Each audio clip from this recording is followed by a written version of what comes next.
Então, gente, vamos lá, né? O povo vai entrando aos poucos aí, senão a gente não consegue terminar. Então, eu estava falando, né? Que vou falar de novo, né? Para ficar gravadinho na gravação.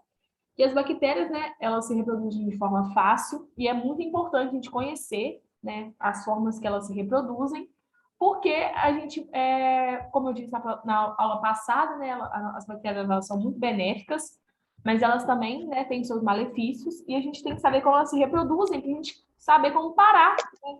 Isso e tal. Peraí que travou aqui no computador. Ai, glória a Deus. Vocês estão vendo certinho o slide, né? Qualquer coisa, se ficar sem som, alguma coisa, vocês falem, por favor, tá? Se eu não conseguir ver o chat, vocês abram o áudio, por favor. Então, como eu estava falando, a reprodução das bactérias é de forma assexuada, ou seja, não é de forma sexuada como nós, seres humanos, né? Como outros mamíferos e tal. Então, ela não precisa, né, de outro gameta, né? Não precisa de outra bactéria para se reproduzir. Então, ela própria se reproduz, né? Ela se reproduz sozinho. A tela tá verde? Vocês não estão vendo, gente? Agora voltou. Ah, tá. Então, tá.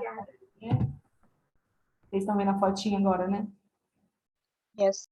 Então, essa reprodução é assexuada. Então, ela não precisa, né, de outros organismos, né? Ela só precisa dela mesma. Então, a gente pode ver aí na foto, né? A gente tem uma bactéria, né? Bactéria mãe e tal. A gente fala bactéria mãe porque ela vai dar origem, né, a outras bactérias que a gente vai chamar de bactérias filhas.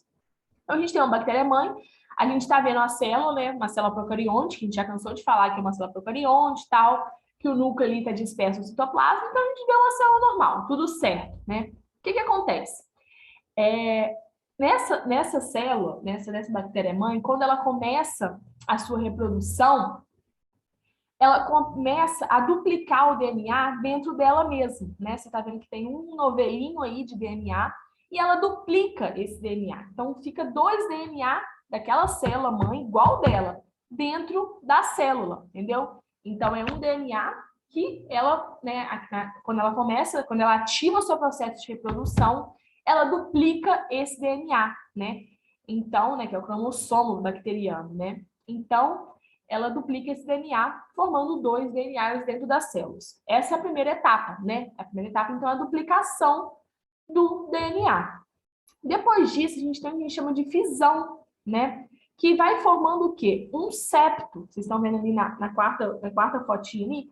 Que vai formando um septo, né? Essa célula ela vai meio que se partindo ao meio, né? Vai formando um septo e vai dividindo em 2 células. Partem ao meio uma única célula e divide. E cada célula fica com um DNA, né? Fica com aquele DNA que foi duplicado. Então, no final, a gente tem 2 bactérias filhas igual ao DNA, né? Igual ao cromossomo da mãe. Então, ela é uma cópia da mãe, ela é uma cópia do cromossomo da mãe, né? E sempre é assim, né? A fissão, né, que ocorre, esse septo, né, dentro do meio da célula e divide ela em 2. E assim ocorre com outras bactérias. Então, todas as bactérias fazem né, a mesma coisa. Porém, peraí só um minuto, gente.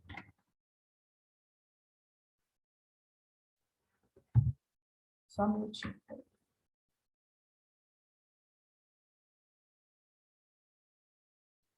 Então, não está passando o slide. Agora. Porém, essa forma, né? O que acontece, né? Como eu estava voltando no slide exterior. Aqui eu estava falando, né, que a bactéria não precisa de ninguém e tal, ela está lá com o seu próprio cromossomo e tal, e ela se divide e forma 2 células vivas. Porém, pode acontecer que antes disso, né, ocorra a transferência e essa célula ela recebe material de uma outra bactéria. E aí a gente vai ver como que acontece, né? Então essa aqui é uma reprodução padrão, né? É a reprodução assexuada, que a gente chama de reprodução assexuada por fisão ou cisparidade. Tá a tela verde de novo? Agora foi. Eu acho que eu na hora que clica aqui. Então,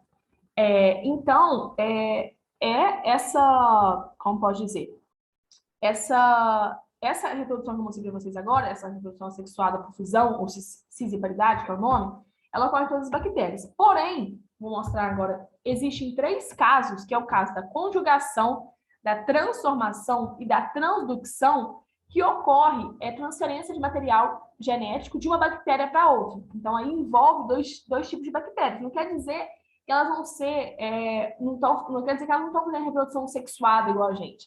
Mas só ocorre mesmo por vários motivos uma transferência do material de uma bactéria para outra. Vocês vão ver agora. Por exemplo, deixa eu ver aqui. Na conjugação. O que é a conjugação? Por exemplo, 2 bactérias, vocês estão vendo aí, geneticamente diferentes, ou seja, eu e a minha mãe, por exemplo, né? Apesar de a gente não ser totalmente geneticamente diferentes. Vamos dizer, eu e a Fernanda, por exemplo, né? Que estava falando comigo. Então, eu e a Fernanda somos geneticamente diferentes. Então, 2 bactérias lá, geneticamente diferentes. Vocês podem ver na fotinha aí, né? O material genético de uma é uma bolinha com um círculo redondo e da outra com um círculo todo picadinho. Então, por algum evento da vida, né, do meio ambiente, elas se aproximam, né, eu e a Fernanda se aproximam e temporariamente, né, vocês estão vendo aí, né, na segunda foto, temporariamente, por meio de uma ponte do citoplasma, né, que a gente chama de ponte de conjugação, uma bactéria passa o seu material para outra. Então, por exemplo, eu passo o material genético para a Fernanda. Então, eu sou a bactéria doadora. A Fernanda, né, que é a bactéria que está recebendo, ela é a bactéria receptora, entendeu? Então, aí ocorre isso. Aqui o que acontece? A Fernanda, eu vou ficar com o meu material, né, genético igual, porque eu não peguei nada da Fernanda, eu só passei para ela, mas a Fernanda vai ter o material genético dela, mais o meu, né? E aí depois... Pode mandar. Oi? Pode mandar, eu aceito. Ai, Deus. Então, quem dera, né? Isso acontece com nossos pais, né? A gente é a meio a meio, né? Metade pai, metade mãe. Mas aqui, elas não chegam, né? Por exemplo, a se acoplarem, né? Elas só realmente se aproximam e, né, devido à ponte citoplasmática que acontece ali, isso é bem um evento assim, que nem eu sei explicar como que acontece isso, elas se juntarem e tal, mas assim, elas se aproximam e uma passa material genético de uma para outra, entendeu? Então, eu fico com o meu material genético normal, como era, mas a Fernanda vai ter o meu material genético e o dela. Isso é legal. Por quê? Porque formou uma nova espécie de bactéria. Antes era a espécie A, Marina, a espécie B, Fernanda. Agora formou uma espécie AB, Marina Fernanda, por exemplo. Então, assim, isso é importante, né? Porque formam novas espécies e tal. E aí, depois que a Fernanda está com o material genético dela, ela vai fazer o que a gente mostrou aqui. Ela, né? Que a gente está mostrando aqui de novo. Ela vai se formar o septo, né? Vai ser o que eu acabei de mostrar aqui, né? Reprodução assexuada por fusão ou sexualidade. Então, ela vai formar 2 células filhas, né? Igual ela. E ela tem o quê? O material genético dela e o meu, né? Então, só lendo aí nessa transferência de material genético, depois que ela faz essa ponte, né, que é essa transferência, né, essa ponte some e cada uma vai viver a sua vida, né, para lá, entendeu? E essa bactéria que a Fernanda se formou, a gente chama de bactéria recombinante, né, que é uma mistura dela, mas de outra bactéria. E as células filhas vão ser igual o DNA dela, que no caso está constituído do meu DNA mais do dela. Essa que a gente chama de conjugação. É a primeira exemplo de transferência de DNA. O segundo é a transformação bacteriana. A transformação bacteriana é um fenômeno, tipo assim, ele até tem deixa eu ver aqui, essa experiência que eu vou mostrar para vocês. Que ele é um fenômeno onde bactérias vivas vão absorver e incorporar material genético de bactérias mortas. Então, tem uma bactéria morta lá, se degradando no solo, e a outra bactéria vai absorver e incorporar aquele material genético dela, né? E eu vou mostrar essa experiência de Griffith, que aconteceu em 1928, para vocês verem o quanto que isso é antigo, né? Não é de agora. Que aconteceu essa transformação bacteriana, né, que a gente pode ver, ó. Então, vamos lá. Primeiro, ó, isso foi uma experiência que aconteceu em laboratório, né, mas pode acontecer no meio ambiente, ó. O tempo todo está acontecendo no meio ambiente, né, a bactéria morta lá se decompõe e a outra bactéria pegando o material genético dela, né. Então, assim, isso aí pode acontecer em qualquer momento. Então, essa experiência, ele te injetou pneumococos acapsulados, né, sem cápsulas.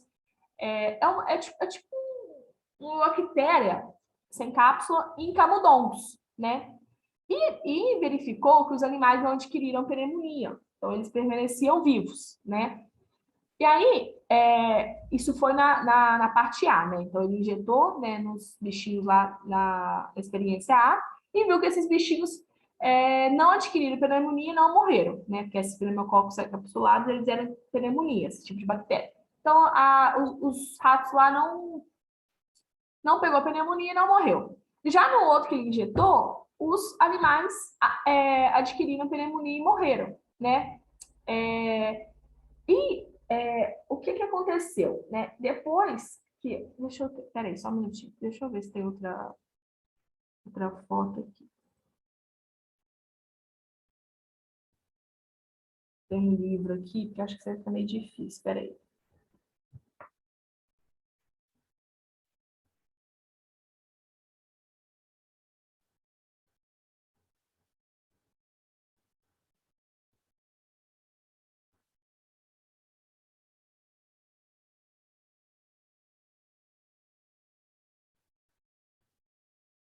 Não, vamos tentar entender essa mesmo, porque a gente vai passar aqui agora. Mas, enfim. Aí, então, tá. Então, eles injetaram em um, né, e viu que permaneceu vivo e outros não, e outros permaneceram e morreram. Aí, o que ele fez, né? A terceira fase deles, né? Porque os dois, primeiro, eles estavam injetando materiais vivos, né? Então, estavam bactérias vivas. No terceiro, ele injetou bactérias mortas, né, através do calor, nesses camundongos, e verificou que os animais, né, não adquiriram a pneumonia e permaneceram vivos, né? Tá. E depois ele pegou, né, essa mistura dessas bactérias mortas, né, pelo calor lá, com as bactérias vivas, né? E verificou que os animais morreram por pneumonia, né? Então, e aqueles animais mortos tinha a presença de capsulados vivos. Então, como que o animal morto, né, ele teve a presença de uma bactéria viva? Por causa do que eu acabei de falar, né? Eles descobriram, né, com essa experiência, que o material genético das células mortas podem ser absorvido por bactérias vivas incorporadas ao DNA dessa, né? Então, essas bactérias novas vai ter uma constituição genética diferente. Por exemplo, né, vamos dar o exemplo de novo da Fernanda. Eu tomo bactéria morta, fui lá, morri. Aí a Fernanda foi e adquiriu o meu material genético, de novo, né? Então, por exemplo, se antes eu não morria, né, com a pneumonia, a Fernanda morria, por exemplo. Se ela pegou meu DNA que não morria, agora ela não vai morrer também. Então, é isso que a experiência queria dizer, entendeu? Que antes, na experiência, a Fernanda morria. Por que agora, depois de outra experiência, a Fernanda não morreu mais? Por quê? Porque ela pegou meu DNA, e o meu DNA não morria por pneumonia. Não sei se vocês entenderam, acho que ficou um pouco confuso. Mas, então, mas é isso que a intenção do experimento era esse, mostrar que uma bactéria morta, que uma bactéria viva, quer dizer, pode pegar material de uma bactéria morta. Então, aí ela vai ter a minha constituição, por exemplo. Então, como eu disse, antes eu era uma bactéria resistente à pneumonia. Eu não morria com pneumonia, e a Fernanda morria. Aí eu fui morrer, né, por outra doença, e a Fernanda pegou meu material genético. Então, se ela pegou material genético e eu não morri por pneumonia, ela também não vai morrer mais por pneumonia, entendeu? Porque ela tem um novo DNA, ela tem um novo gene. E isso é muito importante também, né? E deixa eu tentar passar aqui. Né? Isso, então, essa foi a transformação, né? Que a bactéria, o próprio nome diz, ela se transforma em outra bactéria, né? Antes a Fernanda tinha o material genético dela, não tem mais. Já na transducção, que é o terceiro tipo, né, de bactéria, o que acontece? O material de uma bactéria é transmitido a outra através da ação de um vírus, né, o que a gente chama de vírus bacteriófago, que é o fago, que é um vírus que ele gosta de uma bactéria. Então, o que acontece? Vamos lá, dar exemplo de novo. Eu tô lá, né? Eu sou a bactéria A, né? Tô lá, vivendo a minha vida e tal. E a Fernanda é um vírus. A Fernanda é um vírus que gosta de bactérias, por isso que chama vírus bacteriófago. Não é qualquer vírus também, né? Que chama de fago. O que ele foi? A Fernanda chegou lá, esse vírus, né? Chegou lá e simplesmente injetou o material dele dentro da minha célula. Então, agora eu tenho material da minha célula mais material de um vírus, né? A gente sabe que a gente vai estudar vírus nas próximas aulas. Então, o vírus também, assim como as bactérias, são altamente, né, como posso dizer, causadores de doença, de coisas boas também, né? Eles se reproduzem rapidamente.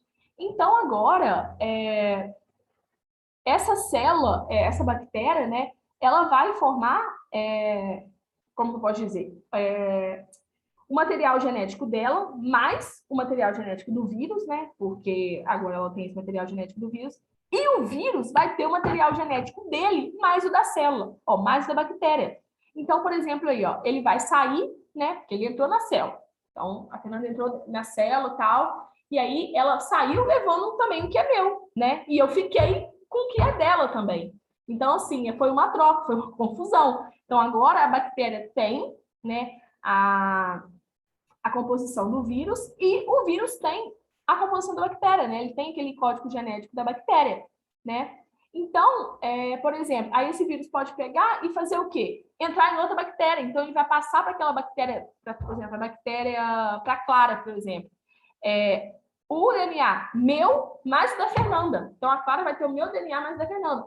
Aí a Clara passa, por exemplo, para o Pedro. Então, o Pedro vai ter o DNA meu, da Fernanda e da Clara, entendeu? Então, para vocês verem o quanto que isso assim, é perigoso, né? Porque vai criando bactérias com vários tipos de DNA, né? Então, bactérias que, por exemplo, podem ser resistentes à pneumonia.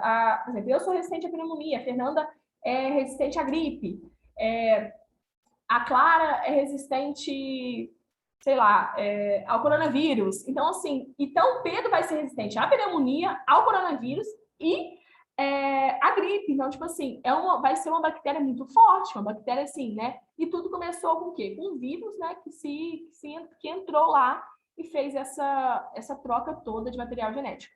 Então, gente, esses são os 3 tipos de reprodução. É facinho, não vai cair assim, mas se vocês olharem para a foto, né, baterem, vocês têm que entender, né? Olhar para essa foto aí e saber que é uma transdução bacteriana. O vírus entrou, fez a troca, né? Ele pegou o material genético da bactéria, a bactéria ficou com o material dele, mas a bactéria, assim, ela acaba até morrendo, né? Porque ocorre ali, a bactéria que entrou acaba morrendo, assim, depois. Mas enquanto ela está viva, enquanto o vírus está ali dentro, ela está causando doença, ela está, né, fazendo coisas ruins, né? No final ela morre, mas ela não morre na hora que o vírus entra, né? O vírus fica lá um tempão se reproduzindo, né? Então, assim, é muito perigoso. Então, você tem que bater, saber que essa aí é de uma transdução. Bater, saber, por exemplo, se teve transferência de uma célula viva para uma célula morta, é transformação, né? A bactéria se transformou, né? Pegou de uma célula morta e ficou para ela. E a conjugação, né? Que é esse, que é quando eu encostei, né, em uma bactéria e eu passei um material para ela.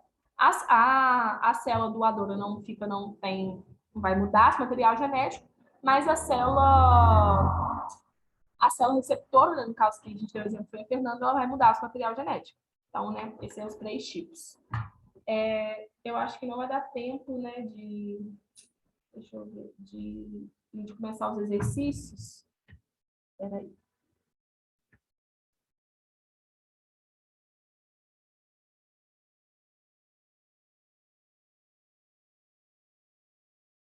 Essa aula acaba 8h20, né? Tem 10 minutinhos. Vamos tentar fazer um pouquinho aqui, peraí.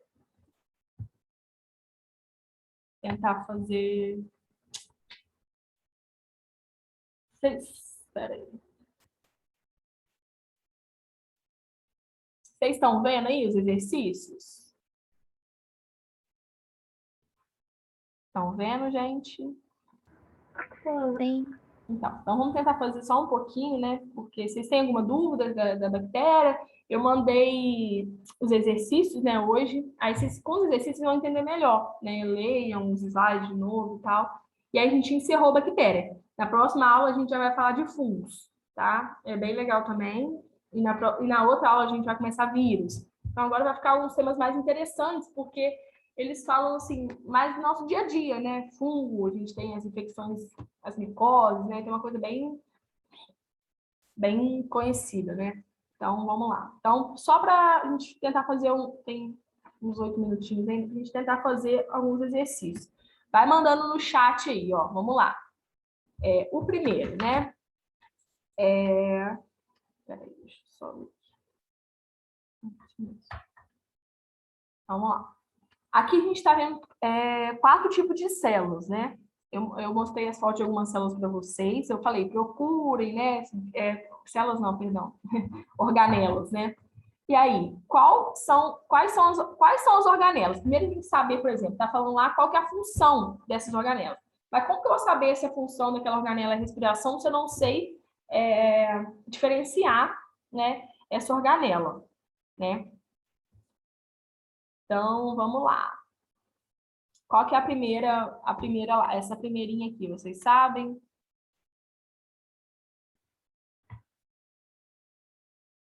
Hein, gente? Respondam. Ninguém fez?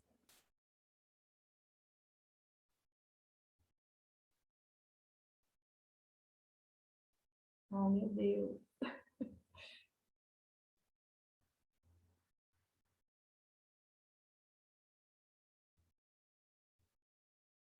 Mas vamos lá, então. Ó, vamos dizer assim, para mim, o que eu falei no Enem, é mais fácil. Para mim, eu olharia essa terceira aqui, né? Essa daqui, ó, e eu sei que ela é a mitocôndria. Ela parece, a mitocôndria é muito clássica. Então, nossa, essa aí é a mitocôndria. Pronto. Mitocôndria faz o quê? Respiração. Então, eu já eliminaria uma, duas, três questões, entendeu? Então, vocês têm que fazer isso, vocês têm que por eliminação. Por exemplo, eu não sei, às vezes, qual que é o primeiro nem o segundo, mas eu sei que o terceiro é mitocôndria, eu tenho certeza. Então, eu já eliminei três coisas, ó. A A já sei que não é, porque aqui não fala nada de mitocôndria. A C eu sei que não é, né? Porque mitocôndria é responsável pela respiração. Peraí. Essa aqui fala que o 2 é respiração. Não, né? Porque então já eliminei 3. Aí ficou essas duas aqui falando que é respiração. Tá. Aí eu vou lá para mim, né? Eu, Marina, para ver se para vocês é mais fácil. Essa outra, a última aqui, a quarta organela. Esse é um cloroplasto. Parece muito cloroplasto, é um cloroplasto. Então vocês têm que saber até um pouquinho, né, da formato. Cloroplasto faz o quê? Ele faz várias coisas, como eu disse. Mas qual que é o principal? Fotossíntese. Pronto. Já matei a questão, letra B. Entendeu? Mas aí, se eu não soubesse essas duas. Eu sei que o primeiro é um retículo endoplasmático. Beleza. Ele tem glânulos? Não, então ele é um retículo endoplasmático liso, né? Mas ele faz o quê? Síntese de proteína. Ok, então seria a letra B mesmo. A gente já eliminaria 3 também, porque só tem a B e a D, entendeu? Esse aqui parece o quê? Entendeu? Então, vocês têm que fazer assim, para vocês, né, conseguirem ir pela eliminação. Às vezes, vocês não sabem mesmo a cara de todas as organelas, mas é só assim, por exemplo, só com 2 organelas, eu sabendo 2, eu já consegui fazer a questão. Eu não precisava nem saber as 2 primeiras, que às vezes parece mais difícil, tal, não sei, né? Então, essa é a letra B. Então, vamos lá. Questão 2, né? Estão relacionados com a ciclose. O que é a ciclose? Lembra que eu falei dos movimentos, né? O que é a ciclose? Aquele movimento de ciclo mesmo, né? Então, o que está relacionado, né? Os microfilamentos. Eu falei que eles estão lá e eles fazem, né, dão força para essa contração, né, da ciclose. Eu vou falar um pouquinho rápido, mas vão mandando aí, gente, no link aí. Eu vi que o professor já mandou coisa aqui, áudio história. Já estou acabando, não vai dar para fazer tudo, não. Mas vamos lá. Terceiro, né? Dos componentes a seguir, que estão relacionados diretamente à síntese de proteína e glicose, quais são? Síntese de proteína, já fala rápido, né? Quem faz proteína? Quem faz proteína? Quem faz síntese de proteína? Matriz citoplasmática? Citoplasma não faz nada, ele só, sim, claro, ele faz movimento de, igual eu falei, da ciclose e tal, mas ele não é uma organela que faz síntese de proteína. Então, já tiraria Ah, lisossomo. Lisossomo eu falei que é digestão, né? Então, já não é. Os plastídeos, sim, tem relacionado, mas não a síntese de proteína, e sim a síntese de glicose. Então, a resposta seria a letra D. Por quê? Ribossomos, né? Isso, ribossomos é sempre síntese de proteína. E os plastídeos, né? O retinoplasmático também entraria em síntese de proteína, né? Você falou da C aí, ou João Vitor? É João Vitor mesmo. Mas não, seria a D, porque os plastídeos que são mais relacionados à síntese de glicose. Né? A 4, acabei de falar. Em um procarionte, os lisossomos. O que os lisossomos fazem? Né? O principal deles é a digestão. Então,